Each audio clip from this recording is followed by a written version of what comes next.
በህገ ወጥ ሲመት ጊዜ እኮ ሲደረግ ይሄ አይነት የጥይት ናዳ እኮ ቤተክርስቲያን ውስጥ ዘግቶ ቤተክርስቲያን እኮ የተቀመጠ ታጣቂ አይደለም፣ አሸባሪ አይደለም፣ መሳሪያ ያዘ አመፀኛ አይደለም፣ የሌላ ሀገር ዜጋ አይደለም።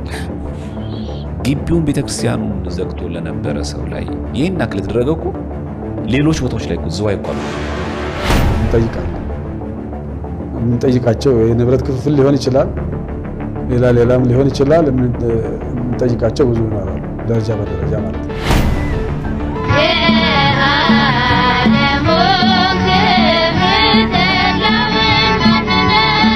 ስለዚህ የመጣው ገፈት ሁሉ ኢትዮጵያ ላይ የሚፈጠረው ነገር ሁሉ ቅድሚያ ያገኛል። እሱን ነው እኮ ሚስተር ማዋቂ ፈለጉት። ለምን ያላውቅም ማለት አንድ ነገር ነው የማውቀው እኔ አጋጣሚ እንዳልሆነ ግን አውቃለሁ። አጋጣሚ ተሰልቶ ታቅዶ ታልሞበት የሆነ እንጂ አጋጣሚ አይደለም።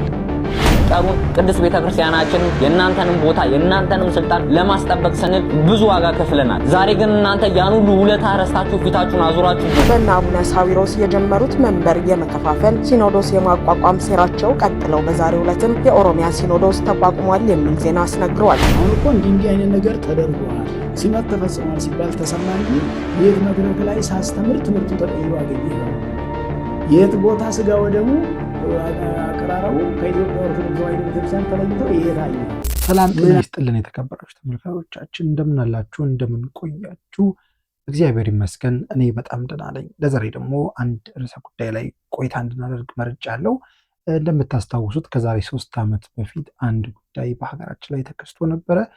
የሻሸመኔው ሰማዕታት በሻሸመኔ ከተማ ላይ ኦርቶዶክሳውያን በግፍ በሰቆቃ መንገድ ተገለው ሰማዕትነትን ተቀብለዋል። ይህም ያጋጠመው የሲኖዶሱ መከፋፈል፣ ከሲኖዶሱ የወጡ አባቶች እርስ በርስ ሹመት አድርገው ጳጳሳትን ሾመው ከሲኖዶስ ወጥተናል ተለይተናል ብለው ሲኖዶስን በማወገዝ ጨምሮ እርስ በርስ በመወጋገዝ የተለያዩ ድርጊቶች ተፈጥረው ቤተክርስቲያኗም ጥቁር ልበሱ ተብሎ ጥቁር ለብሰን ወጥተን ቤተክርስቲያኑም ህንፃ ቤተክርስቲያኑ ራሱ ጥቁር እንዲለብስ ተደርጎ የተለያዩ ተቃውሞዎች ተሰምተው ይህንን ካለፈ በኋላ ደግሞ እነዚህ የተሾሙት ሰዎች ወደ የሀገረ ስብከት ተብለው ሲመዳደቡ እርስ በርስ አትገቡም ትገባላችሁ በሚል ግብግብና ውዝግብ የተለያዩ ኦርቶዶክሳውያን ከክፍለ ሀገር ጀምሮ እስከ አዲስ አበባ ድረስ ያሉ ቤተክርስቲያኖች ላይ የተለያዩ ውጥንቅጥ ተፈጥሮ ነበረ።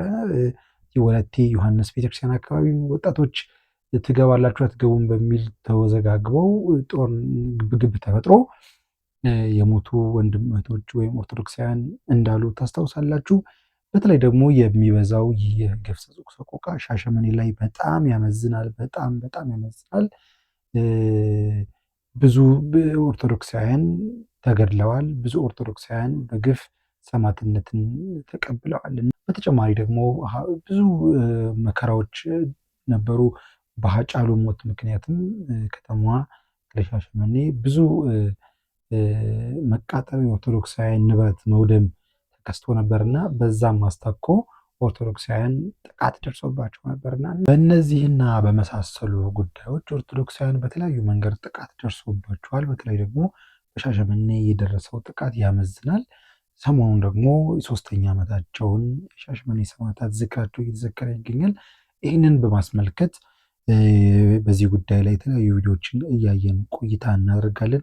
የትውስታ ያህል ቪዲዮዎቹን እንመለከታለን። አብራችሁን ቆዩ። ለዚህ ቪዲዮ አዲስ የሆናችሁ ሰዎች ሰብስክራይብ በማድረግ እና ላይክ በማድረግ አገልግሎቱን ደግፉ። አብራችሁን ቆዩ። የሚታዩት እንግዲህ ሹመት ሲሻሻሉ መጀመሪያው ፎቶዎች ናቸው እና ሌሎችም ሰዎች ይታያሉ።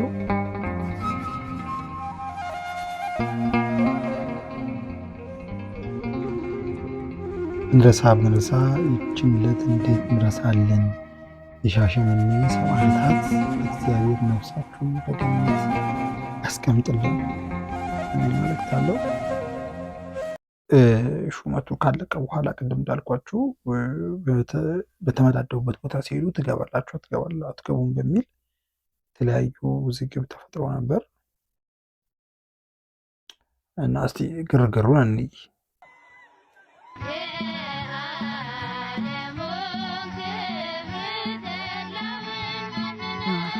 እነዚህ የሞቱት ናቸው። እንግዲህ ሻሸመኔ ነው።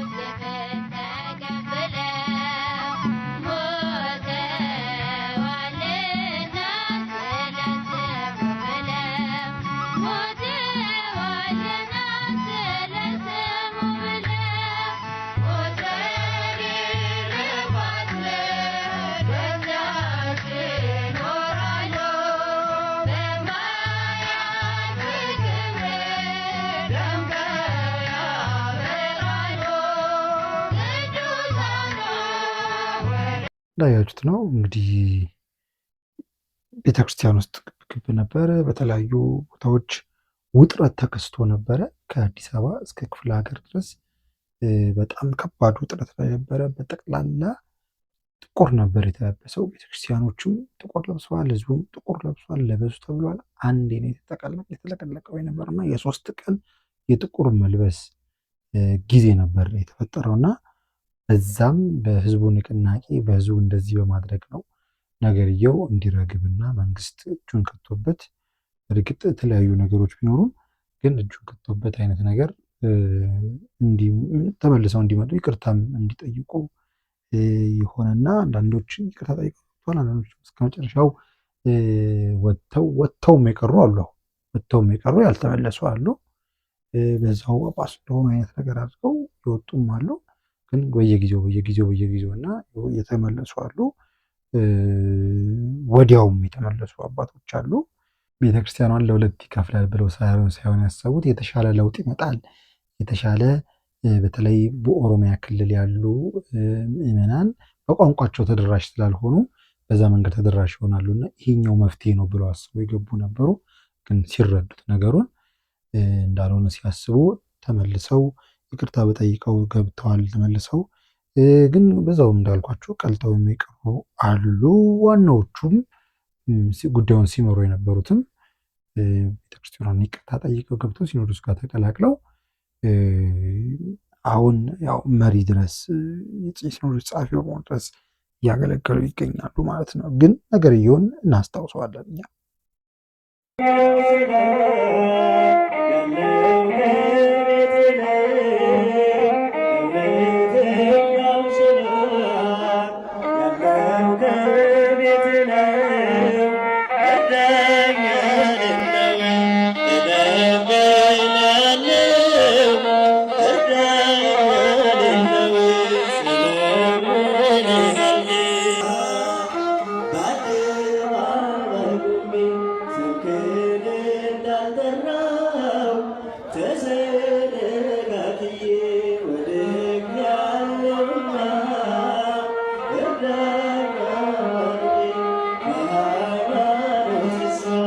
መጽናኛ ሲደረግ ነው እንግዲህ እዛ ሻሸመኔ ከተማ ላይ። ሻሸመኔ ምንድን ነው የሚያመዝነው? አንደኛ ብዙ ወንድሞች ኦርቶዶክሳውያን አባቶች፣ አገልጋዮች ሰማዕትነት ተቀብለዋል። በተለያዩ ጥቃቶች ደግሞ የኦርቶዶክሳውያን ንብረትም ተዘርፏል፣ ተቃጥሏል። ከተማዋ በነገራችሁ ላይ ማድቤት እስክትመስል ድረስ የነበረበት ጊዜ ነበርና አሁን ያው አልፎ ጥሩ ጊዜ ላይ ተብሎ ይታሰባል። ውስጥ የመፍረክረክ ቤተክርስቲያን የመፍረክረክ ነገር ቢሆንም ግን ከበፊቱ ጥቃቱ እንደዚህ የፈጠጠ አይደለም። ለምን አሁን ኦርቶዶክሳውያን የነቁበት ጊዜም ስለሆነ በተለይ በእንደዚህ መንገድ የሚጠቁበት ላይሆን ይችላል ብዬ አስባለሁ። እንደ ከዚህ ቀደሙ ንብረታቸው በመውደም ሀብታቸውን ከዛ ያካማቹትን በመውደም ሀረር ራሱ ማየት የሚታወስ ነው እና በተለይ እኔ አሁን ለሻሸመኔ ለቀረጻ ሜጄ ነበር የዛን ጊዜ እና በጣም የሚያሳዝን ነበር የኦርቶዶክሳውያን ጉዳት ማለት ነው።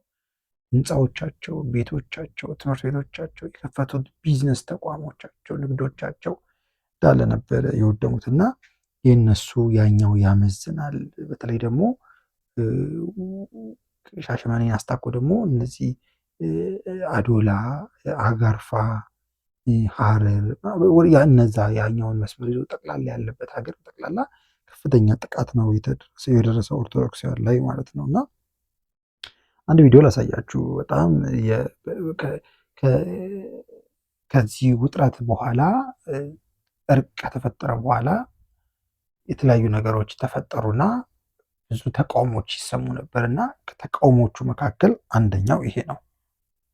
ከሚቆጨኝ ነገር አንዱ እናንተ ጥቁር ልብስ ልበሱ ስትሉ መልበሴ ነው። እማምላክ ወላዲት አምላክ ምስክሬ ነች። በዛ ጭንቅ ጊዜ በዛ ክፉ ጊዜ እኮ እናንተ እንደ ልጅ አርጋችሁ ስትጠሩን ቅድስት ቤተክርስቲያናችንም የእናንተንም ቦታ የእናንተንም ስልጣን ለማስጠበቅ ስንል ብዙ ዋጋ ከፍለናል። ዛሬ ግን እናንተ ያን ሁሉ ውለታ ረስታችሁ ፊታችሁን አዙራችሁብናል። እኛን አስተውን እማምላክ ወላዲት አምላክ ምስሏ ላይ እንደዛ ሲሳለቁ ሲተፉባት ሲቀዷት ሲወረውራት ሲያጨማድዷት እያያችሁ እንዴ ዝምታ መምረጥ ቻላችሁበት? እያያችሁ ዝም የምትሉ ከሆነ እማምላክ ወላዲት አምላክ ትፋረዳችሁ።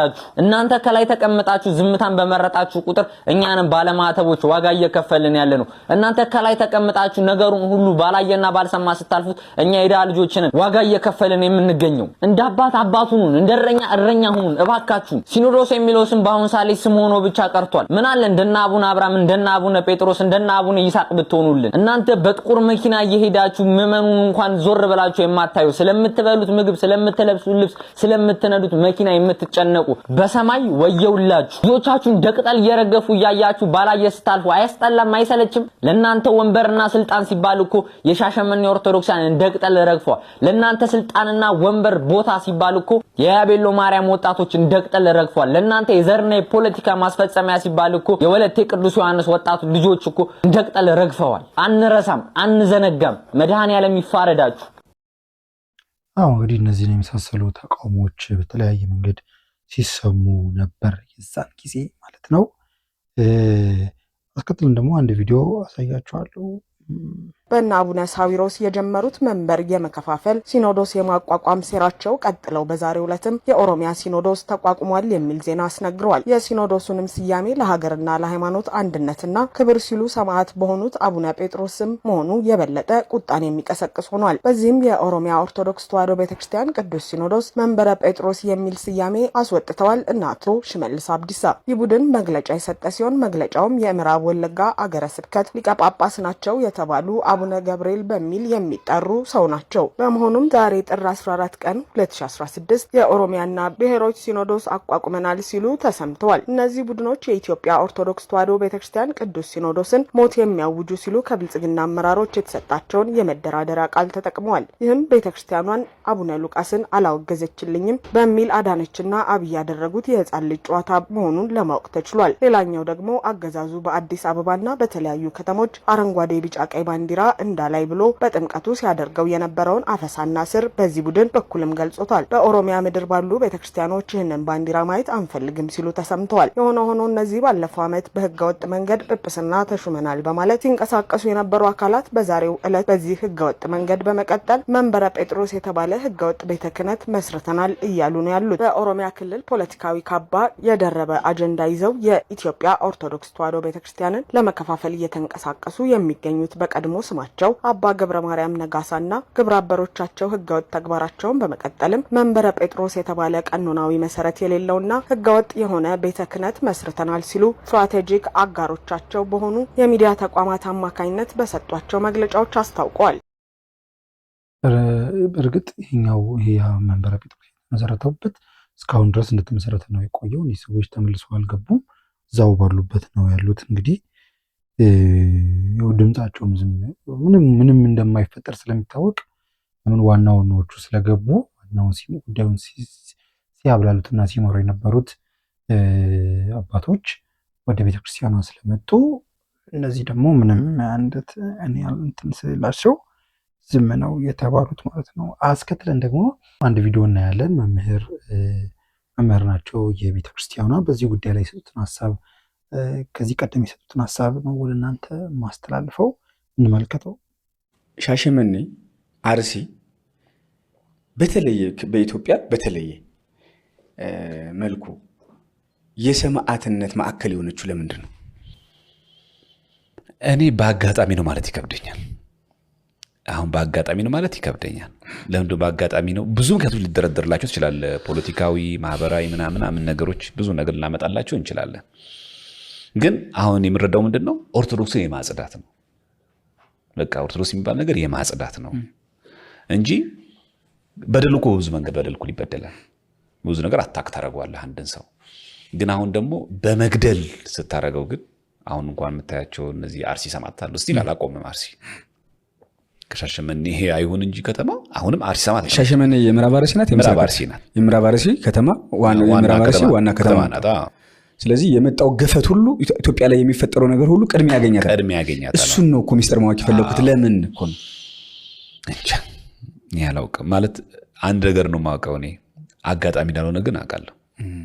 አጋጣሚ ተሰልቶ ታቅዶ ታልሞበት የሆነ እንጂ አጋጣሚ አይደለም እንዴ። የእንትን ጊዜ እኮ ሲደረግ በህገ ወጥ ሲመት ጊዜ እኮ ሲደረግ ይሄ አይነት የጥይት ናዳ እኮ ቤተክርስቲያን ውስጥ ዘግቶ ቤተክርስቲያን እኮ የተቀመጠው ታጣቂ አይደለም፣ አሸባሪ አይደለም፣ መሳሪያ ለያዘ አመፀኛ አይደለም፣ የሌላ ሀገር ዜጋ አይደለም። ግቢውን ቤተክርስቲያኑን ዘግቶ ለነበረ ሰው ላይ ይሄን አክል ተደረገው እኮ ሌሎች ቦታዎች ላይ እኮ ዝዋይ እኮ አልሆነም፣ ይሄ ሞጆ ላይ እኮ አልሆነም፣ ቢሾፍቱ ላይ እኮ አልሆነም። ይሄ ኦሮሚያ ክልል ናቸው እነዚህ ሁሉ ምንም አልሆነም እነዚህ ቦታዎች ላይ። ሆይ ነው ለምንድን ነው ያዛ ቦታ እንደዛ በጣም ትኩረት ተሰጠው? ለምንድን ነው የተፈለገው ይናክ?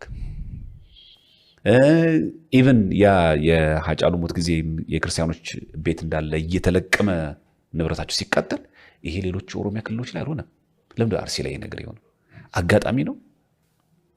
ምንም ነገር በመጣ ቁጥር የጥቃቱ ሰለባ ቁጥር አንድ የሚሆነው ያ እና ደግሞ የሚገርም ደግሞ እሺ ከመንግስት አቅም በላይ ሊሆን ይችላል ብለን እንኳን በቅንነት እንኳን እንዳታስበው ለዚህ መንግስት ይቅርታ ካሳ ንብረታቸው ለወደመባቸው ማጽናኛ አይዟችሁ የለም። እና እንዴት ይሄን አጋጣሚ ነው ትልት ይችላል? እንዴት ነው አጋጣሚ ነው የሚችለው? ቤት በኩል ነው አጋጣሚ ነው። እንዴት አንተ እንደ መንግስት አታጽናና? እናቱን ያጣ አባቱን ያጣ ወንድሙን ያጣ እያለ ይቅርታ አይደረግም እንዴት አትልም? ያ ሆኖ ማለት ነው። ይሄ ብቻ አይደለም ነው ቢገርም፣ ይሄ ከቤተ መንግስቱ ነው። ከቤተ ክህነቱስ ማን መጥቶ ጎበኘው? ከጠቅላይ ቤተ ክህነት ማን መጥቶ አጽናናው? ማንም የለው።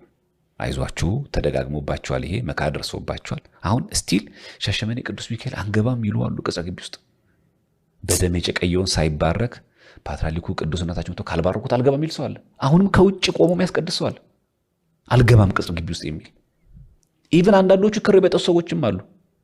አንተ ሚካኤል ካለ ይሄን ተአምርን ካላሳየ እኔ አልገባም አንተ ቅጽረ ግቢ የሚል አለ።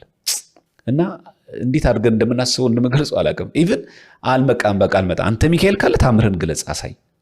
ልጆቻችን እንደዚህ ሞታ አንተ እንዴት ዝም አልክ? በቃ ምክንያቱም ያው እንደምታውቀው ሰማዕትነት ግን አልለምድንም። የምታውቀው ነው እኛ ጋር ሁሉ ነገር በደረሰን ጊዜ እንደምታውቀው ቤተክርስቲያን አልጋ ባልጋ የመጣች ስለሚመስለን ሁሉ ነገር ስናየው ወደ ቤተክርስቲያን እንዴት ሰማዕታት እንደዚህ ሞቱ ሲባል በእንትን ነው የምናውቀው፣ በጽሁፍ ነው የምናውቀው። ፕራክቲካል በተግባር እኛ ጋር ሲመጣ ስናየው ተስፋ እንቆርጣለን ምናምን የምታውቀው። እና የሻሸመኔው ህዝቡ አሁን ያለው ዘመን በሁለት ነው የተጎዳው፣ ከቤተ መንግስቱ ከቤተ ክህነቱ። እሺ ተመልካቾች ቆይታችን እንደቀጠለ ነው የሚገኘው። መጋቢ ሐዲስ እሸቱ አለማየሁ አንድ ቆንጆ ስብከት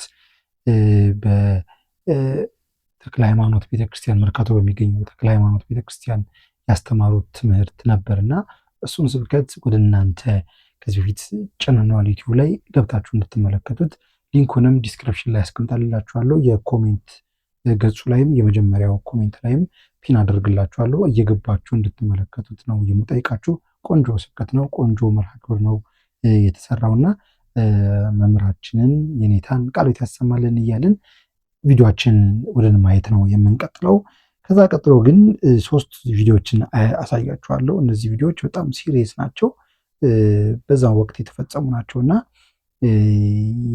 የተነገረውን ንግግር ስቲል አሁን ድረስ በጣም ትንሽ የሚያጠያይቀኝ ስለሆነ ነውና እስቲ እናድምጠው። እኛ ለወደፊት ይሄን እውቅና እንዲሰጠን እንጠይቃለን። መንግስት ለወደፊት መንግስትን እንዲደግፈን ከኛ ጋር እንቆም እውቅና እንዲሰጠን እንጠይቃለን። ጥያቄያችን ብዙ ጥያቄዎች አሉ፣ መንግስትን የምንጠይቃቸው አጠቃላይ ባለው ነገር ሁሉ። ከዚህ በኋላ ጉዟችን ስንቀጥል ብዙ ጥያቄዎች አሉ። የትኛውን መንግስት ማለት ነው? የክልሉን ነው የፌዴራሉን? የፌዴራሉንም የክልሉንም እንጠይቃለን። የምንጠይቃቸው የንብረት ክፍፍል ሊሆን ይችላል፣ ሌላም ሊሆን ይችላል። የምንጠይቃቸው ብዙ ይኖራሉ፣ ደረጃ በደረጃ ማለት ነው። የንብረት ክፍፍል ሲሉ ምን አይነት ንብረት ማለት ነው? እንግዲህ ያው የጋራ አይደለ ያለው ንብረት እኮ የኦሮሚያም ነው፣ የደቡብም ነው፣ የቤልሻንጉልም ነው፣ ጋምቤላም ነው፣ የወላይታም ነው፣ የሁሉም ብሔረሰብ ነው። ይሄ የተሰበሰበው እዛ ቤትም ይሁን ገንዘብም ይሁን አላቂም ቋሚም ቢሆን የሁሉ ህዝብ ነው። ስለዚህ እኛ በራሳችን ስንንቀሳቀስ በዛን ጊዜ እንጠይቃለን ማለት ነው። መጠየቅ ይገባናል። እውቅና ይሰጠን። ከዛ በኋላ እነዚህ ነገሮች ደግሞ እንዲከፈለን ከፍሎ እንዲሰጠን ማለት ነው። በዚህ አቅጣጫ ነው የምንሄደው ለወደፊት ማለት ነው። እቺ ግን እንደው ብፁዕነቶ እንደው በጣም ባጭሩ እንዲመልሱልኝ ብዬ ነው። በቤተክርስቲያን ታሪክ እንዲህ አይነት መከፋፈል ተፈጥሮ ያውቃል? በዚህ መንገድስ እንዲህ በእርግጥ 50-60 ዓመት ነው የኢትዮጵያ ኦርቶዶክስ ተዋሕዶ ቤተክርስቲያን በቅዱስ ሲኖዶስ ተቋቁሞ ኤጲስቆጶሳትን ጳጳሳትን በመሾም ታሪክ በዚህ ልክ 26 በዛ ላይ ደግሞ 3 ብፁዓን አባቶች በዚህ ልክ ደግሞ የቋንቋ ምንም ጥያቄ ተነስቶ ማለት ነው ቤተክርስቲያን የሚወዷትን ቤተክርስቲያን ለዚህ ሊቀ ጵጵስና ማዕረግ ያደረሰችው ቤተክርስቲያን እርሱ በኋላም ባነሱት ጥያቄ ስትንገራገጭ የምትጎዳ አይመስልዎትም ወይስ የበለጠ የምትጠቀም ነው የሚመስልዎት? አሁን እኮ እንድትጎዳ ለማለት አይደለም ሀሳባችን፣ ፍላጎታችን አሁን እኛ ሀሳብ በጋራ ለማገልገል ነው።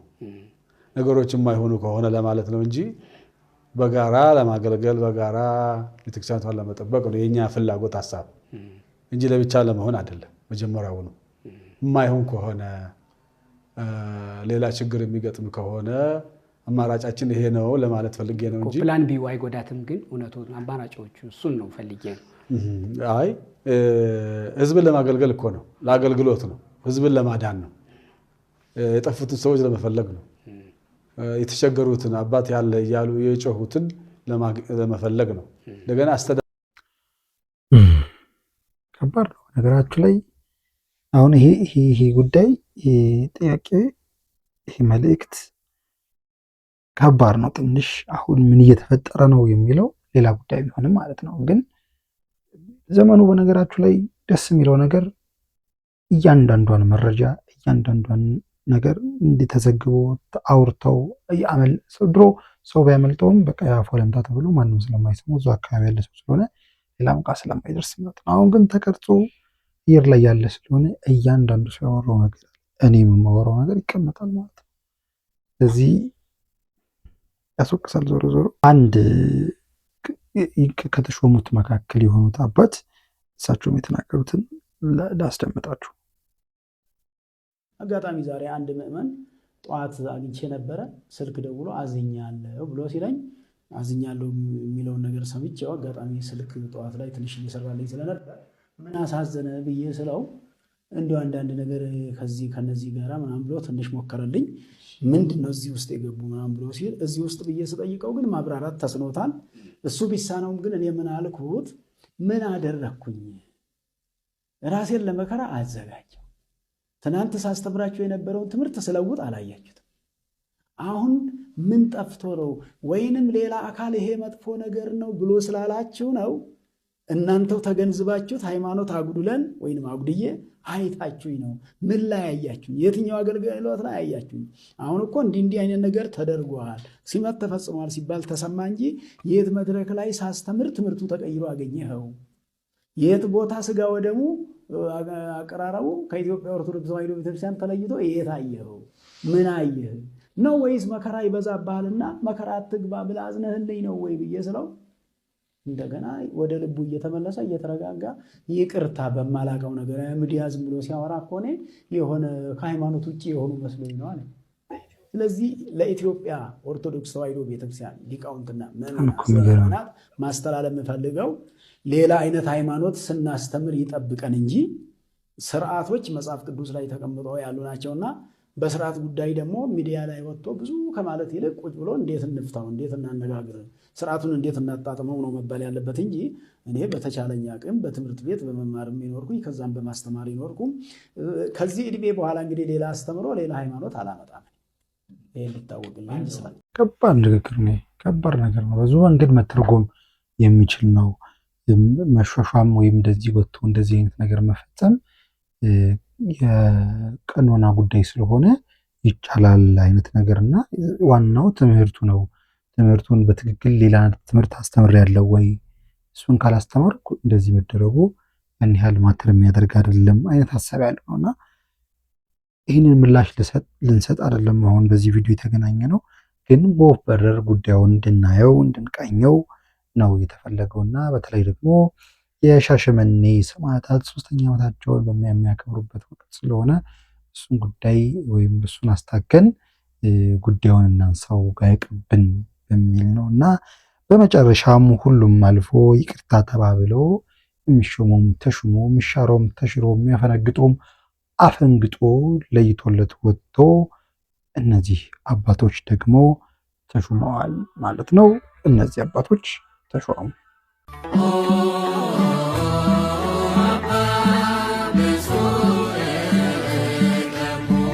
መልካም ይበል።